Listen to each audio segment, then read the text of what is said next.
Magandang araw mga kaibigan. Magkapet pandasal muna po tayo. Ito po si Father Nono. Mga kaibigan, bagong buwan na naman po. Sana ay maging maaliwalas ang buwang ito para sa ating lahat. Noong nakaraang buwan po pumutok ang kaguluhan sa Mindanao. At sa gitna ng kaguluhang ito ay ang isang MOA o Memorandum of Agreement na naging dahilan daw ng kaguluhan imbes na pagkakasundo. Hindi po tayo mamumulitika. Naaalala ko lang po yung nangyari sa pagitan ng Israel at ng Diyos.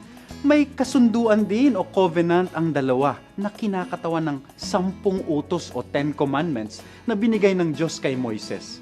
Subalit, di tumutupad ang Israel. Salawahan ito kung kaya't nagpasya ang Diyos. Anya, waepek ang ating kasunduan. Mula ngayon, isusulat ko na ang aking batas sa inyong mga puso. At ipinadala niya nga ang kanyang anak na si Jesus na may isang batas na itinuturo. Pag-ibig para sa Diyos at kapwa.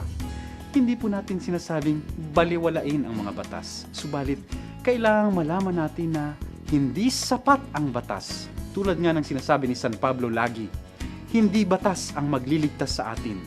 Tanging pag-ibig ang magliligtas sa atin. Ang ating pananampalataya ay hindi tungkol sa mga batas, kundi tungkol sa isang Diyos na naging tao at ipinako sa krus upang ipakita ang matindi niyang pagmamahal sa atin. Lampasan po natin ang mga titik ng mga batas na sinusulat natin. Tumugon tayo sa tawag ng pag-ibig.